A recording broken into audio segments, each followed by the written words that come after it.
Okay, first we have a couple of PSAs. Number one.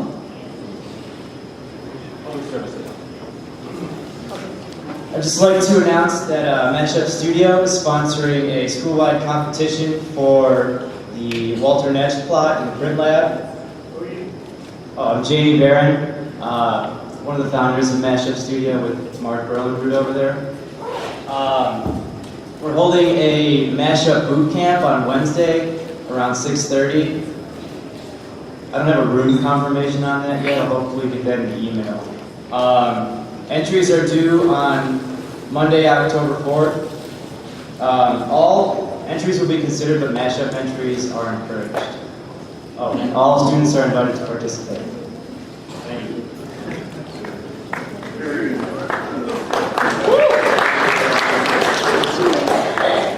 Hi, I'm Julia. I'm just making an announcement that Fresh Meat, the student publication, is going to be sponsoring a roundtable discussion immediately following the lecture to give students an opportunity to sort of continue the discussion that's in the lecture begins. And we're going to be transcribing the discussion and then posting it on the web.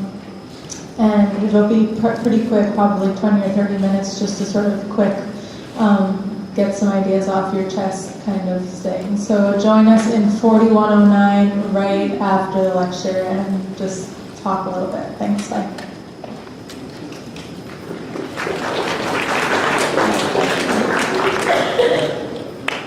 That's great. I didn't know we had such a thing. It's like, you know, they get the response after you've done. We'll be deep into dinner by then, so don't worry. Whatever they say, we'll fix it up. Thank you, guys.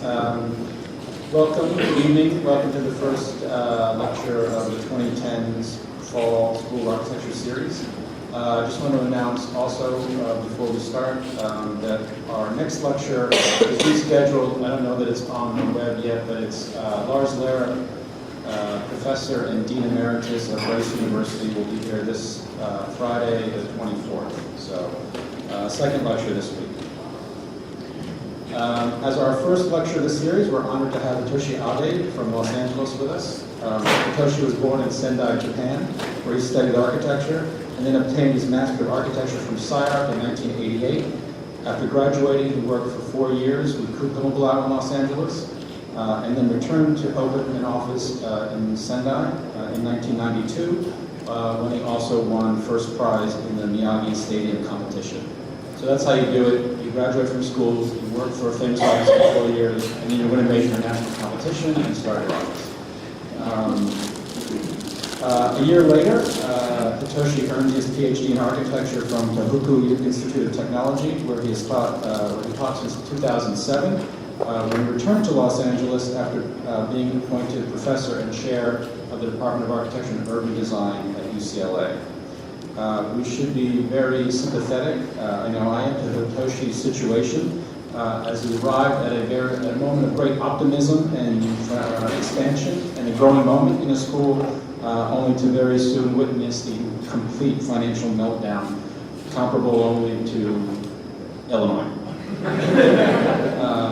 Despite this accident of timing, however, Hitoshi has been able to continue to advance the standing of UCLA, which was very high and continues to be even higher now under Hitoshi, with his invention of the Super Studios, a series of curricular initiatives, as well as by developing corporate and industry partners to support and fund studio and research initiatives in the department. In addition to this institutional savvy, and the real reason that Hitoshi is here, is that he remains somehow, despite all that workload, one of the most accomplished architects and designers of his generation anywhere.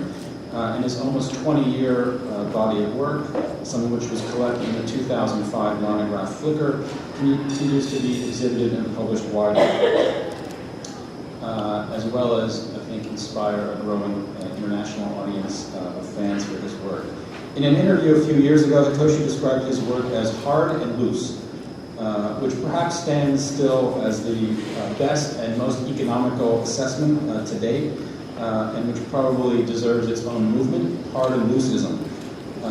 In this way, I think it has great affinities with some of the work that we're doing in the school, which we characterize in our own vocabulary as precise and perverse, Across all scales of his work, from houses and exhibitions to public buildings and urban design, one can detect this gene of being aggressively easy. A welcome motto for Chicago, and so we are very pleased to be able to welcome Hitoshi as a member of our club. Thank you.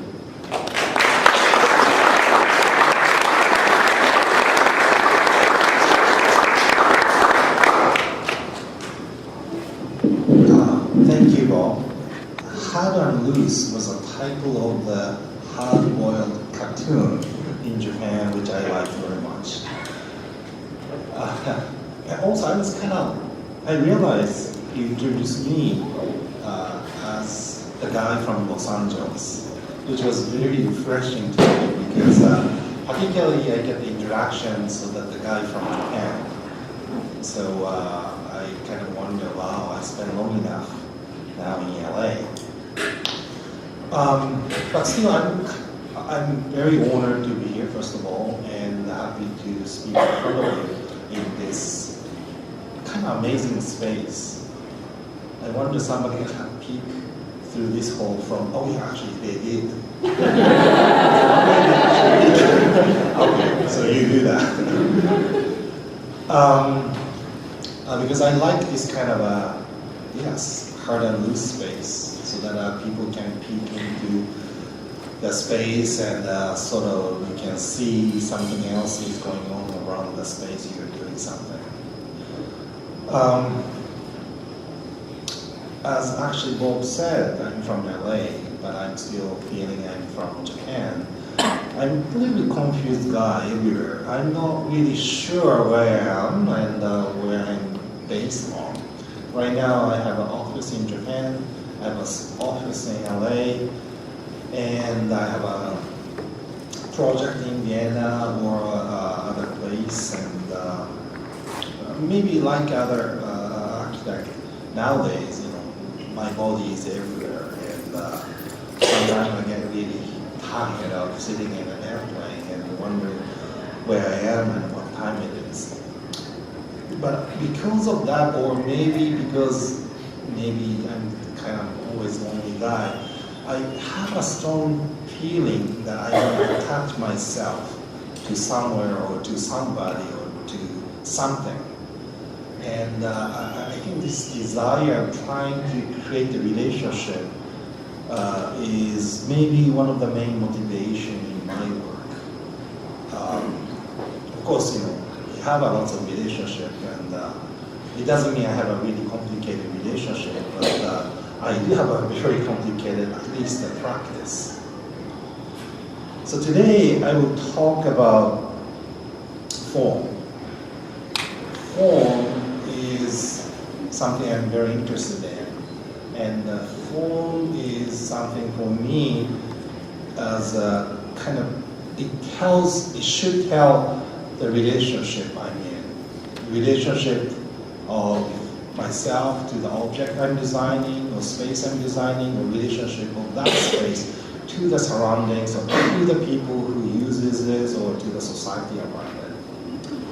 So the form here, it might be a little bit different from the form in English, or for you guys, or for anybody. This is a kind of a form for myself, and so I just say the whole principles of form. So I kind of put the principle for the form I'm thinking just to define.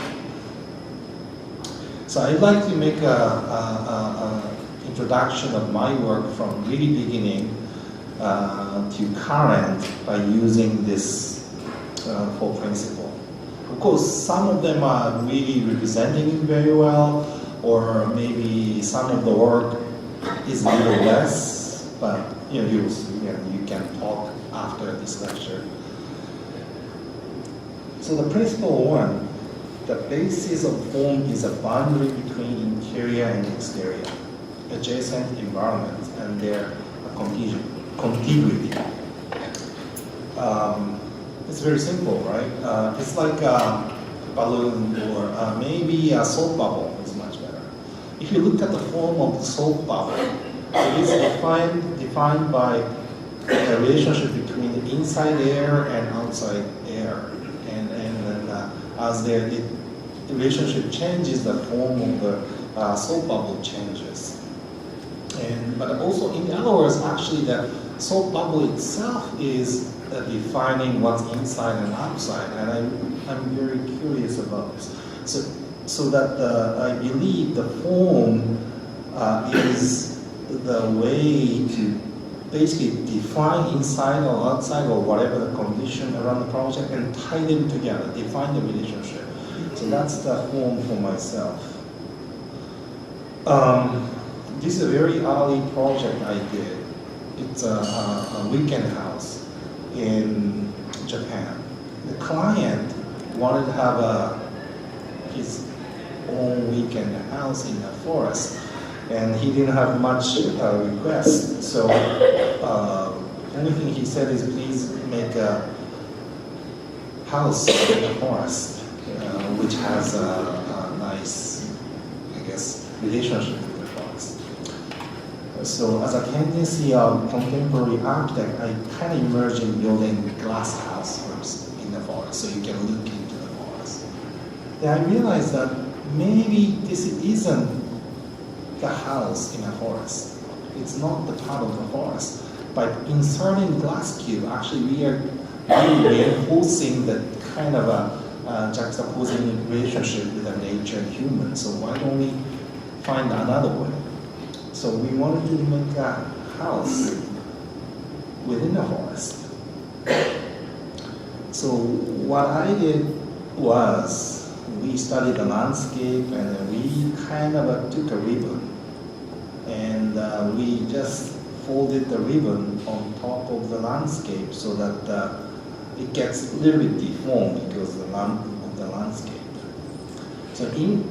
So we tried to sort of insert some kind of agent in between the kind of a sort of a exterior, which is landscape in this case, and sort of a required volume, which trying to kind of form something kind of entity.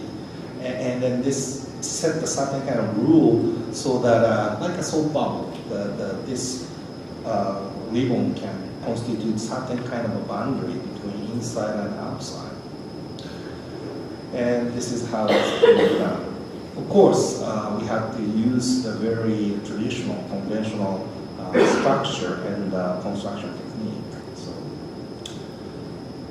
and if you look at the way, oh, by the way, this is inside, and inside there's a just really big open space which acts as a living room, dining, and then as you can see here, the Japanese rooms are placed on the second floor. And then all the gesture of the ribbon is sort of emphasized by the way we put the siding as a finish. So in this case, we thought maybe in this way we can create the space as an extension of the landscape, so a translated landscape as an interior. And of course, we have to have a Japanese room. This is the second project. Actually, this is the first project I've done, and then probably the largest scale I ever done. Since this, my size of my project is shrinking and shrinking and shrinking. But this is a stadium designed for World Cup soccer game held in Japan in 2002. And the theme of this project was a hybrid of landscape and architecture, which is a rather simple concept. I was also particularly interested in the issue of building type. You need to design a unique building type or some kind of typology in order to design large public building, especially. Because you are relying on certain kind of law, sort of a framework of the building type in order to really communicate with the large public or even to your client too. But if you use or relying on building type too much, it gets a little bit too much. Building type is used to control huge mass or the many people to act certain way within a certain space. But if you do too much, then it will suppress the individual sort of activity or the possibility of small activity, which is also important, as well as large activity. So this project is actually, as you can see, located outside of city. So the possibility of having large-scale events such as World Cup is very rare. Maybe they have a large event to attract many people, maybe once in a 2 months or once in a half year. So the rest of the time, this facility is open to more daily, very small activities such as high school kids doing something, or even somebody jogging or walking dog. So that we needed to make, or we decided to make this facility somehow loose. If you look at the, let's say, typology of the stadium, the most characteristic is this shape. So that it's very, very, how to say, centralized and exclusive from one side. And this shape forces people to look into one place and do the same thing. It's one of the oldest building typology, I guess. And this is perfect to control many mass to do the same thing, but we need to loosen it up. So then there's a hilly landscape next to our site. So we thought, oh, this is totally opposite. If you stand here, you'll be forced to look totally different places. Whatever you do, will be totally free from control and different from the other people. So why don't we just combine it? So we kind of hybridized this typology, hoping that this place will be still controllable, but also has a room or flexibility to the smaller activity. Again, if you open everything to the smaller activity, it will be chaos and it will be a natural condition. So we are trying to see somehow the way to balance it, of course. And this is how it's being done. Again, this is green. Sorry, the green is not here. And then the structure is lying onto the landscape here. So this is the stadium, main stand and the back stand, and then the back part of the stadium is buried in this hill. And this hill is used as a kind of a park where everybody can come and hang around and do whatever. And this hill park is extended through the stadium by this kind of a skywalk. In order to hybridize the architecture and the landscape, we needed to sort of do the geometrical study, and this is basically architecture uses sectional plan, and then landscape uses topographic drawing. So we applied the topographic drawing to study both relationships, so that the both could be designed under the same geometrical sort of characteristic. So this is a building, and this is a hill. We are hoping to not to do this, but they decided to put this swimming school here, so we have to cut the part of the hill. The roof was designed so that the roof can be extended out from the building, and will become more like a roof for the landscape. This is a drawing we do a lot. It's a series of sections accumulated, and we are very interested in this kind of drawing because in this way you can compare how each elements are related and gradually transforms its relationship as you move through the building. So that each element are not really sort of added to it. It's all more designed in the relationship to each other. So this is the main entrance to the stadium. The size of the stadium is, actually seating has 50,000. This is the size of the human. This is the interior racing track.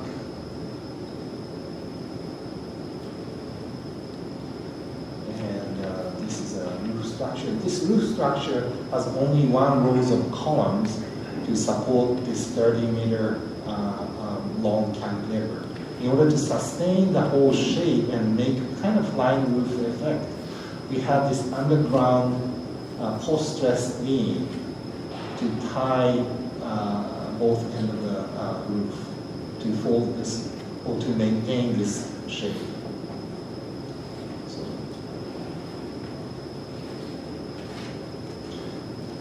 So you can see that the shape of each column gradually transformed to the other. I was very happy when Japan national team won in this tournament and came to here to fight against Turkey. Then they lost. So now this stadium is cursed forever, right? As a stadium that the Japan national team lost against Turkey at the World Cup held in Japan.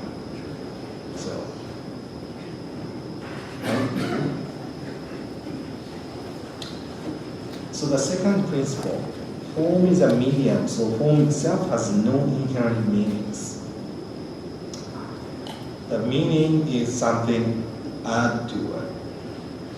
This is a bridge. Also, this was designed 1993, I think. When the mayor of the city came to me and asked me to design some symbol, or to design this bridge as a symbol or gateway to the newly developed area of the UIC city. I was like, wow, the mayor asked me to design the bridge. Then I realized that he wasn't really asking me to design the bridge, but handrail. So I was kind of like, how you can make a handrail as a symbol of the new city, and then realized that they wanted to have something like this. So to add some sculptural sort of element which can symbolize the area. This is a Hitoshi doll, very famous from this area. But I couldn't really do this. First of all, I didn't know too much about this city, but also, I'm sure you don't want to do this. So I thought maybe there's a way to produce symbolic element, but not by borrowing some symbolic element from somewhere. Then I realized, luckily, this is an existing bridge, and then we can do something symbolic by sort of studying the condition of this bridge. And I realized, since it's existing, there's lots of limitation, or the sets of code we have to follow, which constitute an invisible field of basically the restriction around this one. So only thing we thought was, okay, so it's similar. Yeah, similar like a house I showed you, weekend house. We can throw in some sort of agent into it and give certain kind of logic so that this one can go through in this series of limitation and then will be deformed and by reflecting the limitation and restriction and generate a certain kind of a topographic condition. And this is it. And so it's like a human being walking on certain kind of landscape. And the landscape is in this invisible restriction we found on the side. And the human body is the triangular pieces. And the way human body moves, mostly defined by joints, are sets of the rule we define. So that the bridge is like that, right? This movement is actually defined by the landscape, human body and sets of sort of a system human body can, joint in human body can allow human body to move. So this is a kind of a drawing we did to calculate.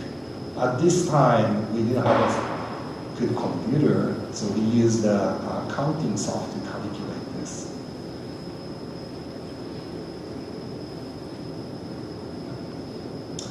So, yes, this bridge has no meaning, but then after that, they did a competition to name the bridge, and then they named this bridge as a white crane bridge because they thought that this pattern looks like a feather of this big white bar.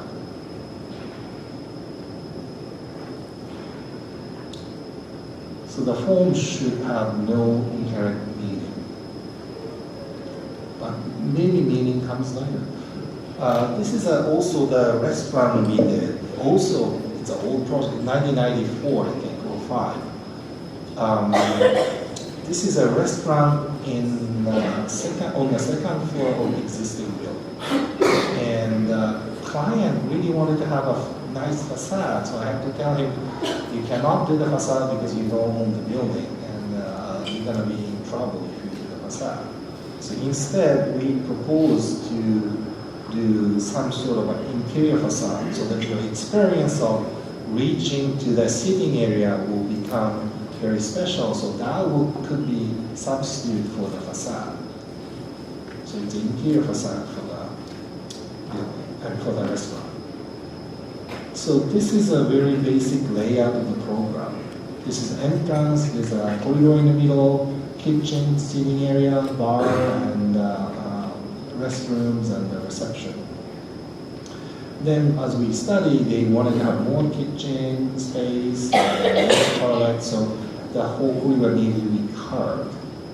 Then we found lots of existing pipes and the structure hanging down from the ceiling and floor, so we had to twist the whole thing.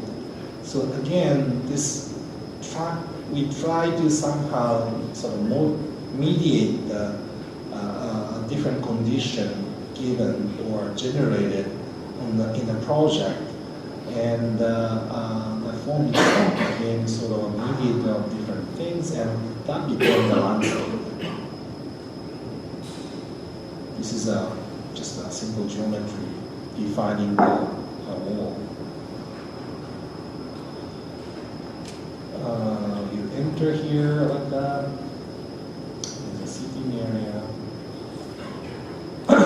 As you can see, there's a little door hidden, and if you open it, there's a little secret room behind it. This project is interesting because even though we just did this purely in the process of studying more like existing condition, but people started to actually lean against this wall or somehow start to touch the wall, and especially during the party, this became the area where people start to hang around and sort of started to invent the sort of meaning afterwards. This restaurant became very successful, but the problem was, you feel already drunk before you really drink. So again, this is 3. Principle 3, form is a medium that requires a body. Yes, to me, the form has to be physical. Physical so that it has a presence. But also this physicality is something not so boring. It could open up a different possibility. This is a small bar and restaurant tower, or retail tower, that we designed in city of Sendai. 7-story high, and you see this kind of a building type a lot in Japan. So idea is once you get in, you'll be completely drunk or completely full after 3 hours because just the restaurants and bar exist. But also when you do this kind of a design, you cannot really design the interior at all. Those interior design will be done by a series of interior designers hired by the owners of the restaurants, not by the owner of the building. So we thought, okay, for this kind of building, it's not good to just design the design. We have to design more like a possibility for the design of the interior, how we can really sort of give more potential for the client, for the restaurant owners and designers. This is a typical structure of this kind of building. You have a vertical connection, and then each floor, and then maybe some floor will be divided into 3 or 2. And all the experience and relationship of the floor are very simple. So what we did was, even though it's a small tower, let's create the alternative way to reach the different levels so that people can move in a multiple way. And also, you can rent the space like in a multiple floors. So you can rent the space on the 2nd floor, and 3rd floor, and 4th floor, and make interesting restaurants. Then the way to do it was just to make sort of a skywalk or extension of the street, kind of wrapping around the building in a spiral manner. And this space could be used as a kind of a semi-public space, or maybe you can put a stair and you can connect the 2 floors, or make it more like a public street. Very simple plan.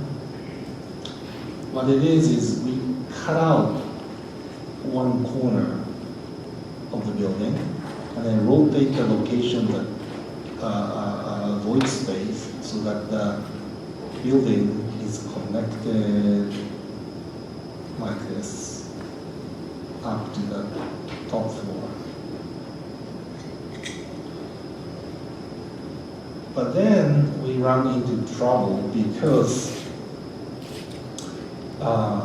this budget was very tight in this project, and the only material available for the facade was an ALC panel, aggregated lightweight concrete. That's the kind of material commonly used for warehouses and also parking tower. It has a particular detail and particular looks, and if we use that, that will totally dictate the entire design of the building and maybe eliminate the important characteristic of this design, kind of dancing cube effect. We wanted to make more emphasize on the cube rather than the materiality of the surfaces. So what we did was we found out that there's a way to curve the surface of this panel with a CNC mill. Then we invented this pattern.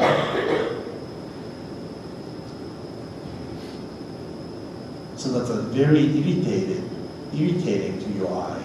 So that your eye cannot actually stay on the surface to see, to actually understand what it is. So that so that somehow the surface will become more abstract, and then the materiality of this ANC panel will be removed, and then you will see the more volume as more pure volume. And it kind of worked actually. It's very hard to know even what this is made out of, and as I said, it's very difficult also, especially when the sun is hitting very strong and casting shadow, then it's very difficult to focus on the surface. There's one thing I have to mention. It's very difficult to line up this like that. it's really, really amazing work by Takenaka Corporation in Japan.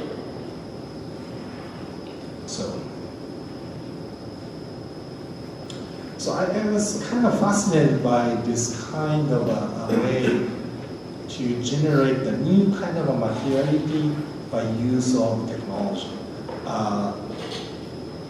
Of course, the simple way of using material is just to be honest in the nature of the material and expose it, but also you can alter that kind of a materiality or physicality by applying different techniques. This is a restaurant I designed a couple of years ago, and it's in an existing also building. I didn't design this building. And initial idea was, why don't we insert the second skin so that this boundary again can constitute the landscape and also mediate the weird condition of this given site. Because this is an entrance to the floorboard and there's a weird sort of a so we needed to somehow connect the space more smoothly.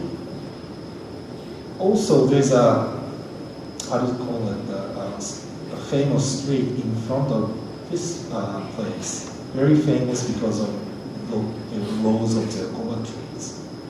And client wanted to somehow make a connection between the restaurant and this street or green, since it's very famous and romantic.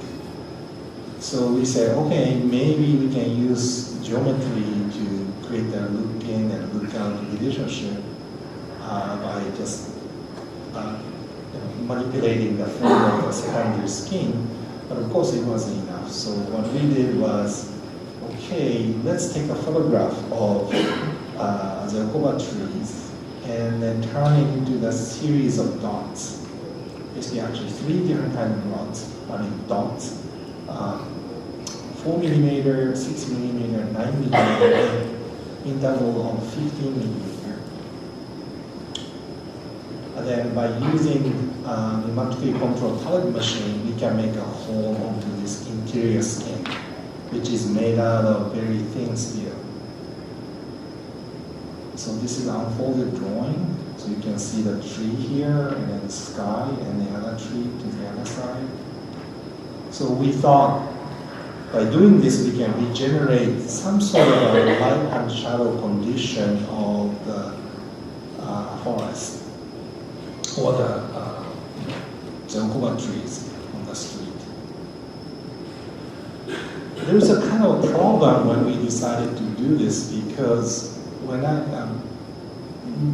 architectural contractor couldn't do this. They said, we need to put the frame first, and then we need to screw the panel with a hole onto the surface of the frame. But the problem is that you will see the frame through these holes. So we found these guys who used to make ships, and they said, oh, no problem, we always do that. So what it is a kind of a thin structure. It's 2.2 millimeter, it's very thin steel, welded together as a monocoque body and sustain itself structurally within the existing building. These are all they built it first in a factory. This is an interesting photograph. Actually, you can see the surface and the inside. And when you look into the surface, you can see how thin this metal is. But once you look inside, suddenly there's an illusion of the depth, and there's a sort of it's impossible to see this is only 2.2 millimeter thickness. You see more sort of thickness there, and it's. Some people say it's illusion, but it's not illusion. It's a new kind of materiality or sensation created by this technique or technology. Construction was very hard because they had to fabricate this first in factory and then chop them into the small pieces to bring all the pieces through the door, and then we welded it together on site. It's also three-dimensional, a little bit complex. Oops. And this is how it's finished. So what it is basically this inner skin, and then there's a space between inner skin and the existing structure. And we paint that space into white and install the light. So the light will be reflected by the white surface of the existing building, existing structure, and then coming back to this space through these holes. That's why this looks like more like an LED. And I have to say that this was something I didn't expect. It was a little more than that. So the space generated was very strong because of this kind of effect gained by this process. And also it was a very romantic space it became. So client opened this restaurant finally to the public 2 months ago. So, but this was built like 4 years ago. So for almost 4 years, he was using this restaurant for his private salon. And just invited his friends and also the people who has businesses with him.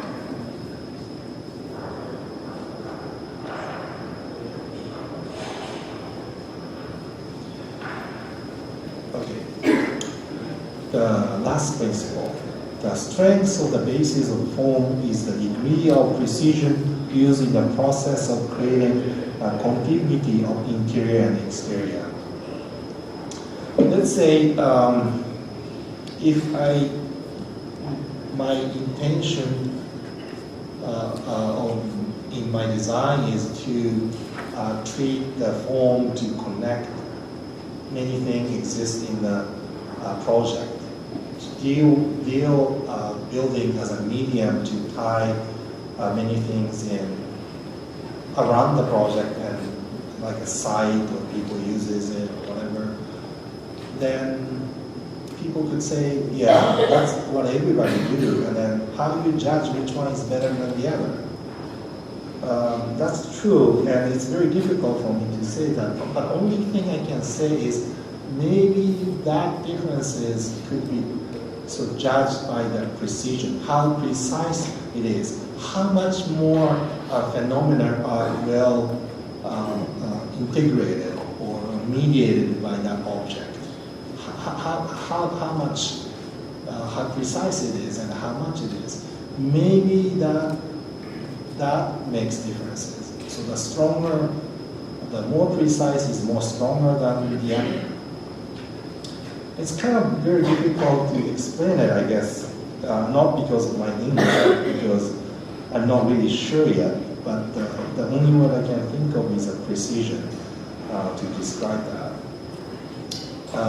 For instance, this is a small auditorium I did in a small town in southern part of Japan. And it's very difficult to do the public building, small public building in a rural area in Japan, because most of the project ends up very expensive and not used frequently. So that to increase efficiency of the project is essential. So what we did was we were asked actually to design auditorium and community center.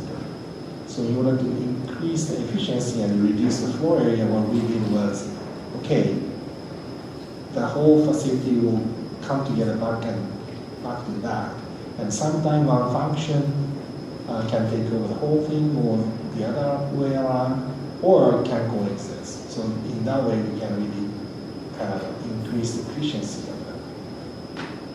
Also, in this project, I really didn't want to make sort of an architecture which consists with a series of rooms connected to this particular function. You know, many of the building we design is more about, let's say, aggregation of the rooms, which is used to describe the particular function, like let's say auditorium, and then you have already the series of rooms you need to constitute that. In this particular project, we try to maybe make space without having so much defined space.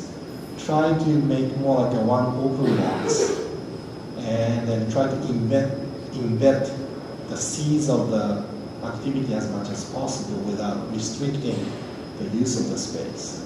So it starts with a box, and then we kind of have to add some small rooms, offices, and toilets, and then we try to merge it into one space. And as a result, we got this kind of a space loosely articulated by the series of sort of wavy wooden walls. Model. This is a drawing I do a lot, or we do a lot. It's again a series of sections sort of accumulated.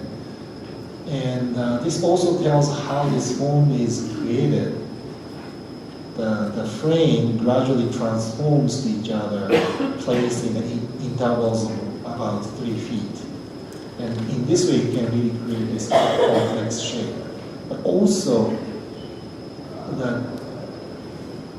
this is the drawing, same drawing, looking this way, of this one section of this entire facade.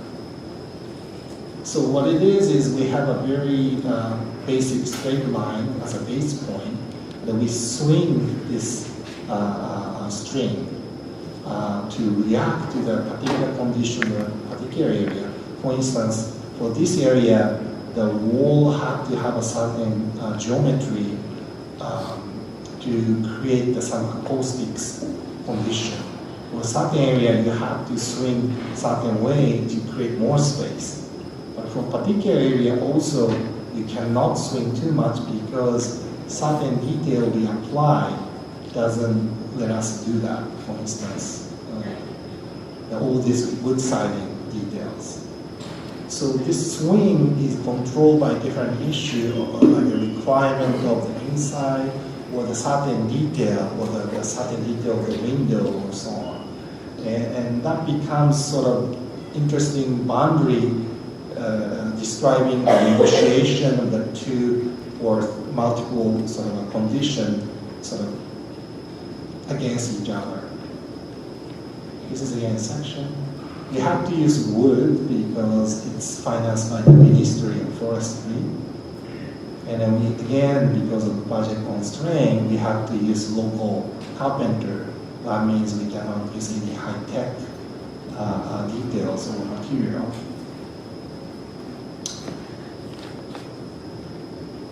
So this is how it's finished. As I said, this is probably the maximum tilt you can generate because of the detail from this particular way of connecting wood. This is also the interesting.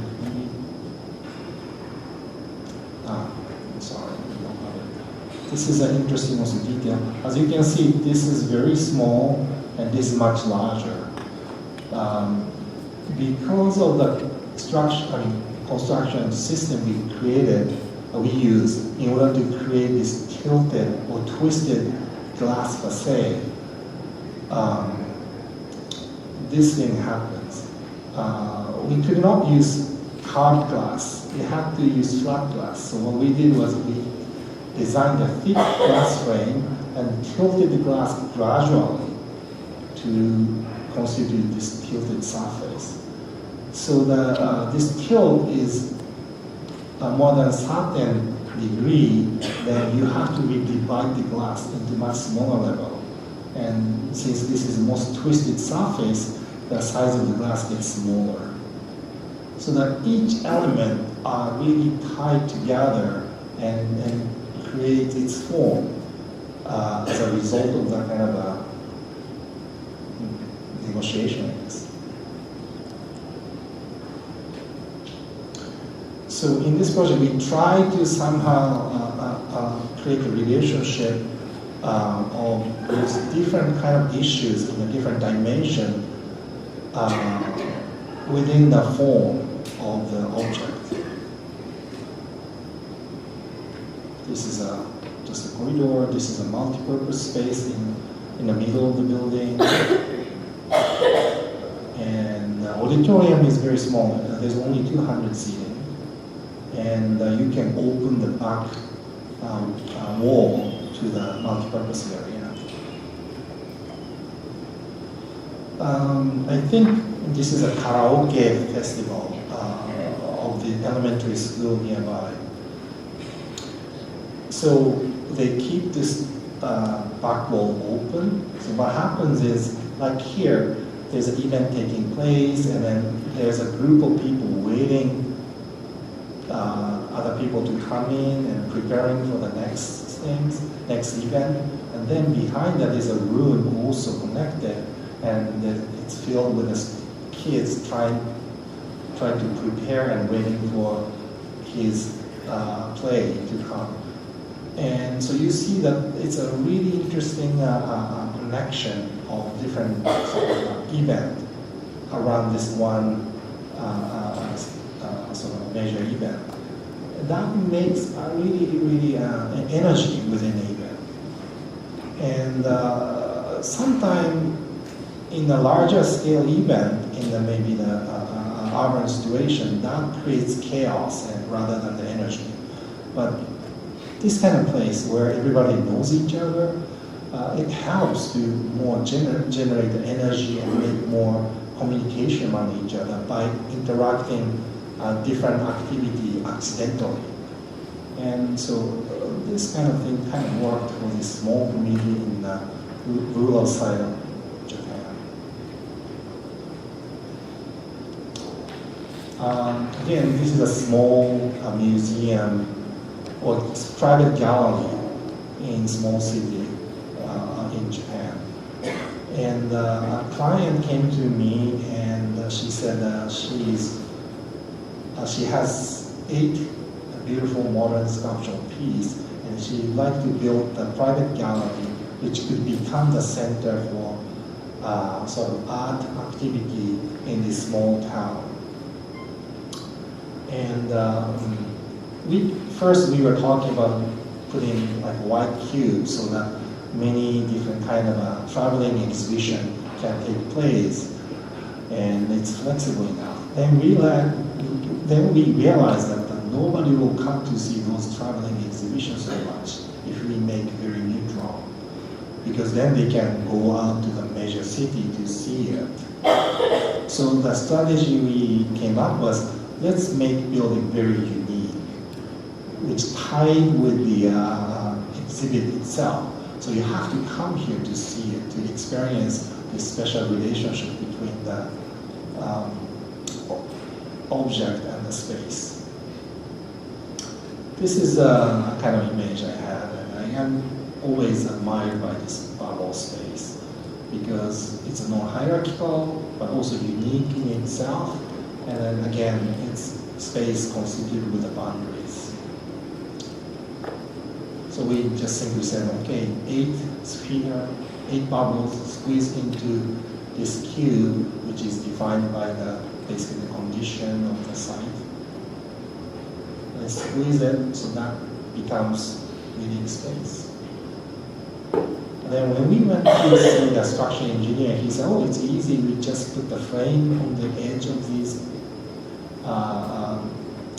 geometry, and then we put the drywall to fill in the space between. But we didn't like it, and somehow it's not precise enough. So what we came up at the end was this kind of embossed steel panel. Its steel thickness is about 3.2 millimeter, again, very thin and embossed, which constitute kind of honeycomb panel. But the idea is each cell is surrounded by this thin steel, and they will be tied together to support each other through these dimples. And it's very much similar to the salt bubble structure. and the samples and drawings, and this is again how it is. Same people, because none of the architectural contractor didn't want to do it, so shift person, and we studied how we can make these dimples. It was really difficult because to do dimple means you stretch the steel, but steel needs to be stretched evenly like this. Otherwise, you might have a crack, or the thin area will be very weak, so that you will just make this structure ineffective. So we needed to study the shape of the mold so that we can stretch the steel evenly together with these contractors. And everything was cut and prepared in a factory and assembled together on the site. It's very thin. It's like a 60 millimeter thickness. Very precise construction again. And here it is. Outside is Holton steel, so it ages, and the dimple makes really interesting, probably weathering effect in the future. We painted inside it all white, but 3 different kinds of white.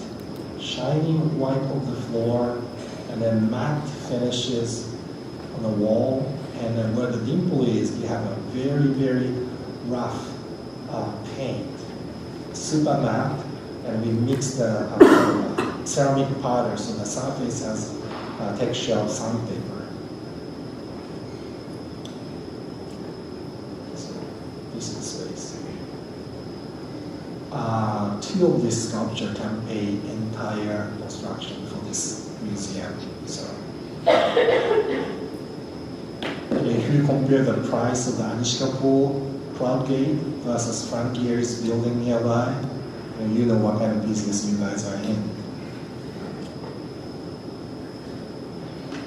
So these are just a space. We are a little bit worried about actually this dimples wall as a background of the sculpture, but I thought it might be distracting, but at the end I thought this helps actually more to understand the 3-dimensional quality of the sculpture better than the neutral white wall.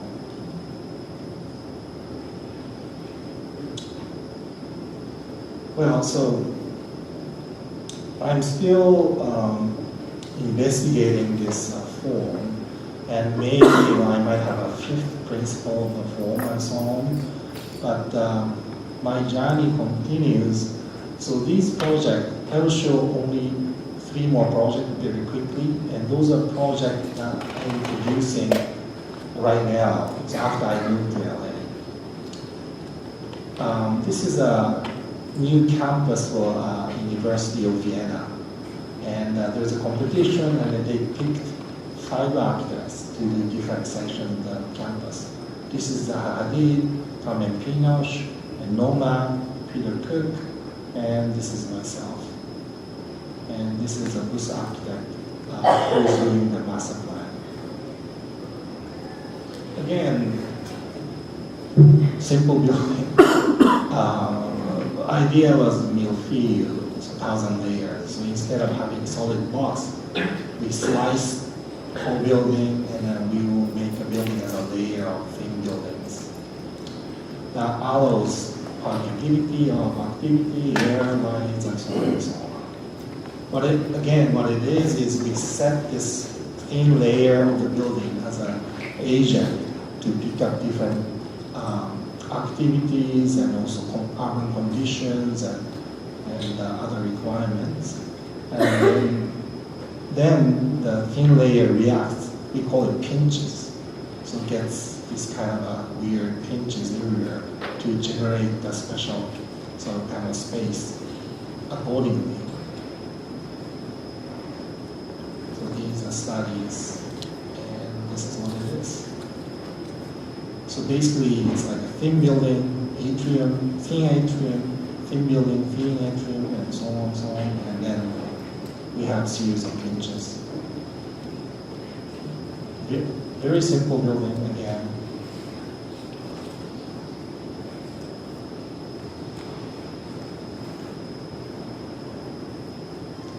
And this is a series of facade. We had originally the glass facade, so the layer of the glass as a finishes, but now we have a traditional Viennese kind of a punched window.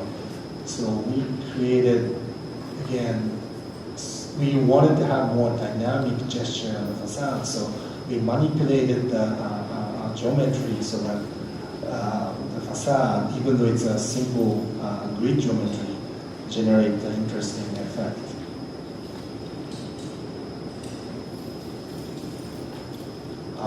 Again, pinches creates also lots of interior space, and these are the kind of. So this thing will be. They just started the construction, so it will be finished by 2013. Make it right. This is a famous project by Mr. Bradpitt. He created the Make It Right Foundation to basically offer the affordable houses to the people who lost the houses during Hurricane Katrina in New Orleans. What he does is he brought in a series of famous architects, asked them to design affordable, ecological, and also the flood-proof houses. It's about, I think, this one is 900 square meter for $200,000. That was the budget. And when I went there, I was selected as a second round, one of the second round group.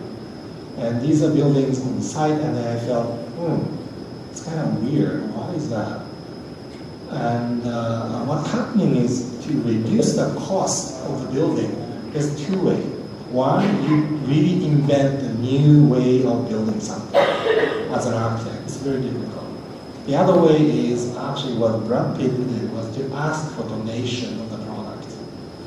So that each architect with a vision designed lots of new ideas, but it was realized by using those donated products. So there's a kind of conflict between vision and the reality.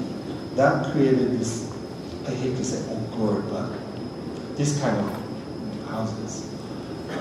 So we thought, okay, maybe the physical design isn't really the field of sort of bubble. We should come up with an idea which is not about physical.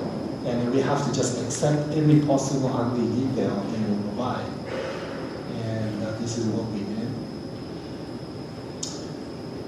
So where the battlefield was, this is a traditional double shotgun house. The traditional shotgun house is actually just one section, and then two of them together called double shotgun. And it's a very primitive kind of building, but very common in that particular area.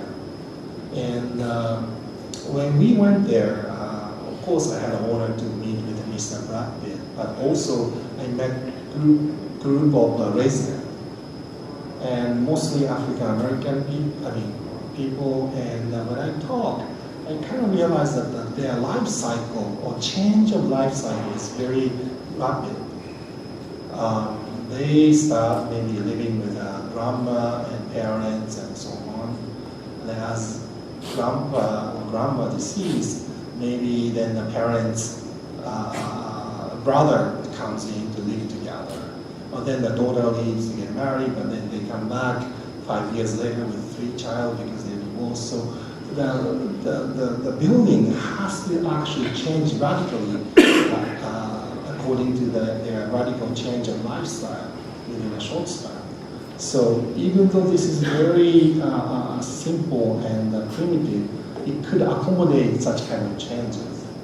So idea was, okay, let's make one plan which can accommodate such a different changes easily, so that they can just fix it by themselves and alter the plan into something else.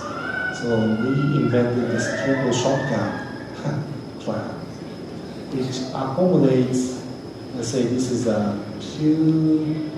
it's a duplex with a 2-bedroom together. And the idea is like an APOC. You just cut out the wall, and then you can change or you fill in the wall, and you can change the plan along. And this is a system we are using. And it's a SIP system, so it's a laminated styrofoam by the plywood. So basically you build the house like as if it is made out of cardboard. So we made the potential way to cut out the wall.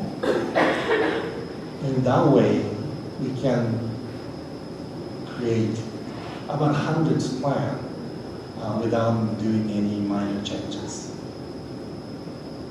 So we made a book and then provided with a nice picture so that the house itself can be accommodated, that can accommodate the change of their lifestyles rather quickly.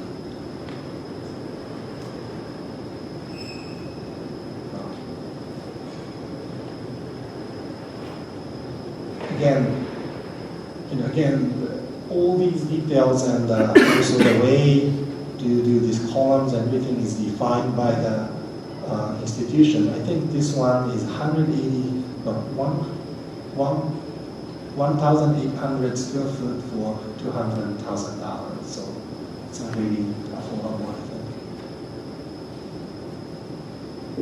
Okay, this is the last project, and I'm very excited about this project at the moment. We were asked to design the roof over the plaza in Little Tokyo. And this is a Little Tokyo plaza designed by actually Isamu Noguchi, and we are designing the roof to accommodate more activity on the plaza. Basically, we needed to provide the shading and protection against the rain. But also we cannot touch Noguchi's design, so that we needed to create a structure which can float above the plaza without having any structure touching Noguchi's design. So we are hanging basically, or we are supporting this roof from the outside edge of the plaza. So, yeah, very simple. The structure is like a big, gigantic bicycle wheel, and it's about a half acre, I think, in terms of the area. Also, we wanted to create some sort of a roof which is not isolating the ground from the sky, so we needed to create that kind of connection to the sky, and we created this kind of hole in the middle of the roof. And then we did a series of study how we can really bring the sky down to the ground.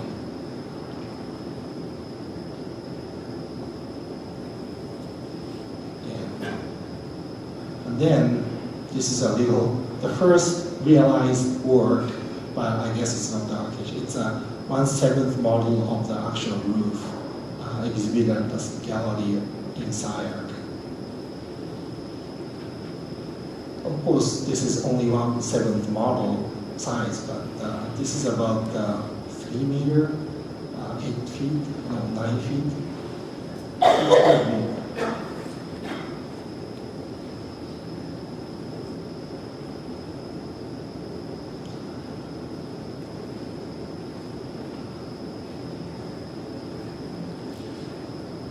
So I'm not sure if this project can be really realized, but we are hoping that it will happen soon. We are still waiting for the result. And again, some people actually said that you do really do different stuff. I mean, this is like really different from what I used to do. And yes, maybe, but I'm hoping still my attitude towards the form and also my interest about creating some sort of architecture as a medium or the boundary to connect two different or multiple different entity around the project is still same, and I'm hoping that maybe basing in LA also changing my sort of research or influences my research and push myself much more farther. Thank you.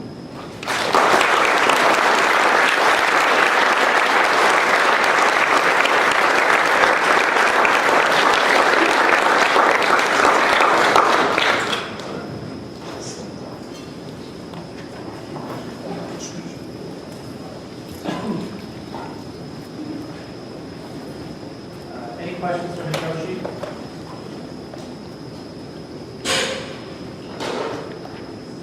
I have a question. Kind of in regards to your fourth point, you're talking about how the strength of the form is kind of about the precision of the continuity between interior and exterior. And I wondered about the ribbon house and the tree restaurant. It seems like the ribbon house, the connection is made more with the material rather than the ribbon shape. And then in the restaurant, you even said that the form of it wasn't enough. You applied the tree pattern to make that connection. So I wondered if maybe you could elaborate that on that a little bit. You're asking which one is more precise? Or? I'm just asking, based on your definition of the strength of form, are those projects less successful, or is it really not just about the form, it's form and something else? No, at the end, I think the form is important, the most important probably, because that's what you get. I mean, form could include space or whatever. Form is what you make, right? And there's a 10-year, almost 10 years differences between that two projects. The house and the house one, I would say that it was more premature than the restaurant, even though the restaurant has an advantage of being just interior. Because the house is more dictated by the existing sort of a conventional structural and construction system of the house. So it's more hard. It's not really kind of acting as more smooth medium to reflect more conditions. That's why it gets a little bit awkward. Even though we try every technique to make it look more sophisticated. So in that way, interior is more because of this advantage, and also because we could find the good contractors, and because also we could find more technology to make it happen, to make it more free from pre-existing sort of sets of organizational constraints. So I would say maybe the restaurant is more precise than the house. So it's more flexibly sort of adjusting or situated in the condition of that project. That's it.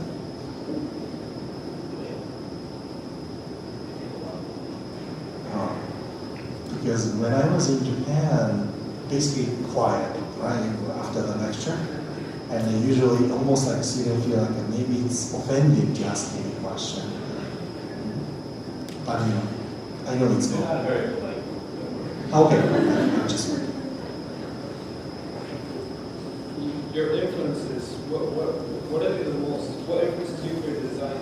Like, you look at theory with past Asian architecture or anything, or you just do something? I'm influenced by many people and many things. I I read lots of stuff also in Japanese, so I'm not sure. Like let's say I read Deriga in Japanese, I'm not sure if I'm learning Deriga or something else. But of course there are many things that influence me, and but I don't know. It's dangerous to say this, but I want to be more like hard and loose. Loose meaning be more free, and whenever I encounter the project, I want to be like fresh. I want to be more free from anything, and I want to really be flexible towards the condition there, and I want to tie myself there, and I want to be new me, for instance. So that's a basic attitude, but of course, I have lots of, how to say that, string around me, which maybe you might say, oh, I see little comparable there, or the komize, or whatever.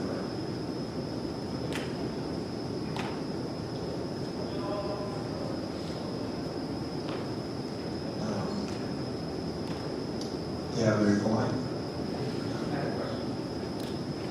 The project you showed with the super thin steel that was built to look like the trees, you said some critics have called it illusion. Do you consider that an insult? Like, is that what you have? The rest of them? Yeah. Would you consider it an insult for that to be called illusion? Well, actually, I was educated back in the 80s, right? So, early 80s. And that was like just before or almost they started postmodernism. And there's a discussion of decoration and so on. So I think I was educated first, especially more classic, modern guy, so that the honesty of the material, like concrete as concrete, is more better than something different. But this one, well, after this one, so maybe it's too late. But in the past couple of years, I realized that it is also material. We cannot do that if it's not steel model. The result will be different if I use this different material. So I don't feel actually the sort of illusion. Yeah, but illusion, but it's real. Yeah, it's there. Whenever you go there, you see this illusion. So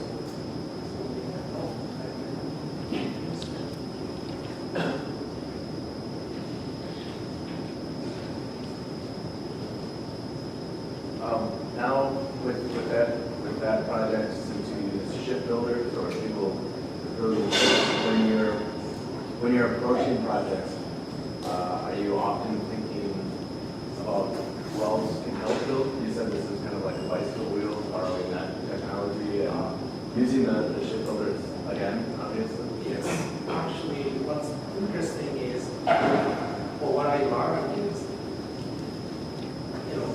how much the industry is creating frame to limit potential of creation.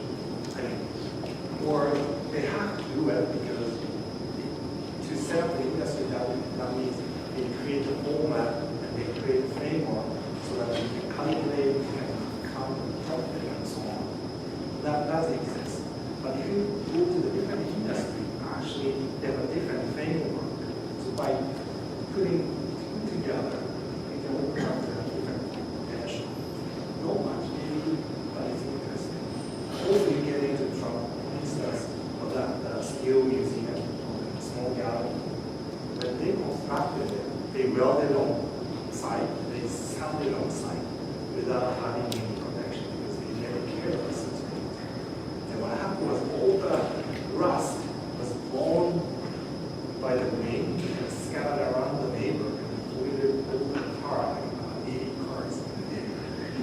So they had to use their insurance to pay for the cleaning. They had to visit every house and apologize.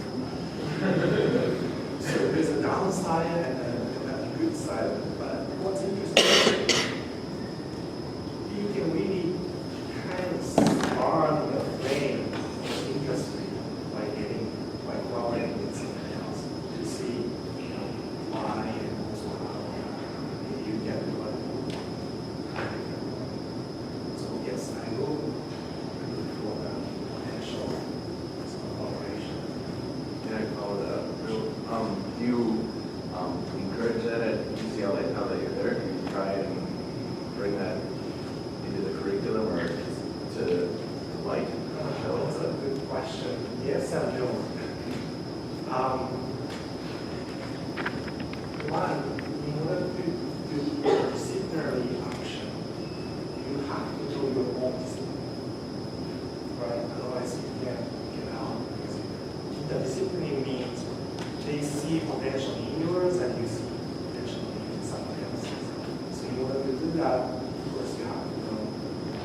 things like bringing in or by collaborating with industry from outside. For instance, we are collaborating with Disney Engineering, and they are really good in designing themed environments.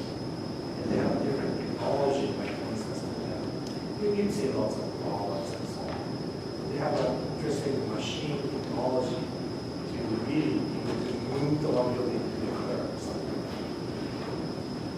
So we do learn from it, collaboration, but also they need from us our expertise as a architect, as a people who really knows this experience. So yes, we are doing it, but also we are doing it as an architect.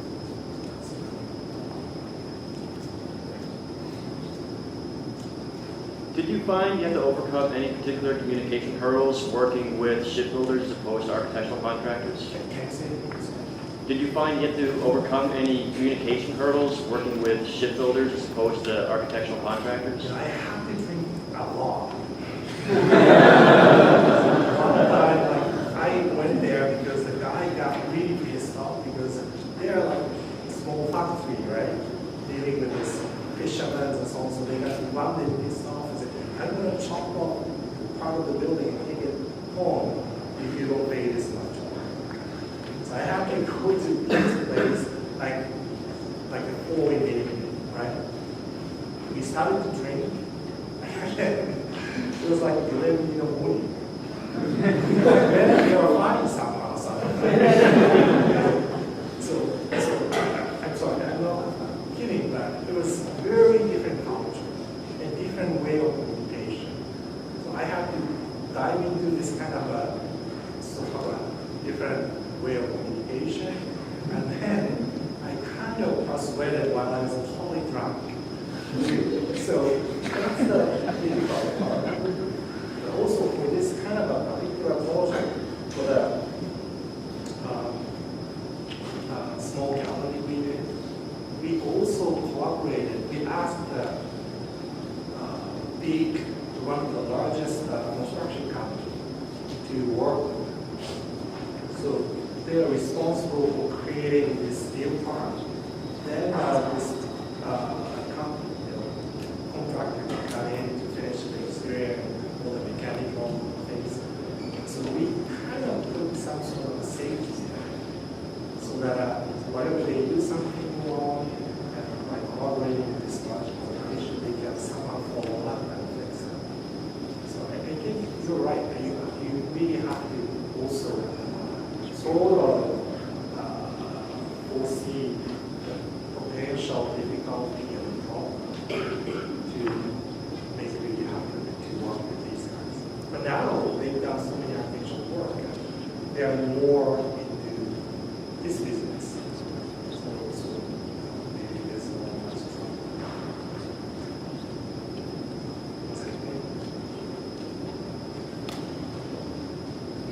with the hard and loose description, I caught the loose in your presentation, but the hard, is that more like a hardliner sticking to your rules that you set up, or like a hardcore process commitment?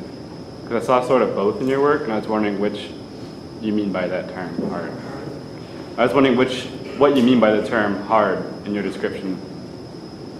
I use the hard in a different way. So I don't really know which hard we're talking about. Sorry. Hard. When I talked about, I'll answer his question. I think I used the hard to describe this weekend house. That would be the soft, which is for the restaurant area. In that case, hard what I meant was this pre-existing framework cannot be shifted. So that means hard. And when I was also talking about another project, maybe hard means maybe the space predicted by the given program. So the people has to sort of act in a certain way, right?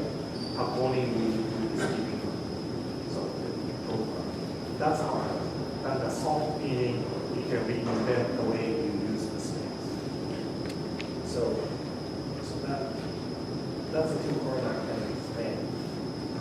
Is there any other word I said? Is it okay? Okay. In the building with the ceramic CNC panel facade, how did you decide to keep them like a pattern rather than say in the restaurant you have like an overall comprehensive image? Like how did you decide to keep that a pattern versus making that an image like in the restaurant? Actually, we tried the cloud images and everything. So that I thought cloud images on top became so, I should use the word cheap, but it became somehow not so interesting because it's not, I wanted to make a facade acts like a cloud rather than having a representation of the cloud inside. So we did a series of like a client face or the cloud pattern and then what else I forgot. And we thought, we should make it so that the facade itself looks more like a cloud. So that's why we ended up having two geometrical shapes, which is opposite to each other. And if you realize that, if you have that, your eye cannot really define the foreground and background. It's repeating coming back. So then the someone just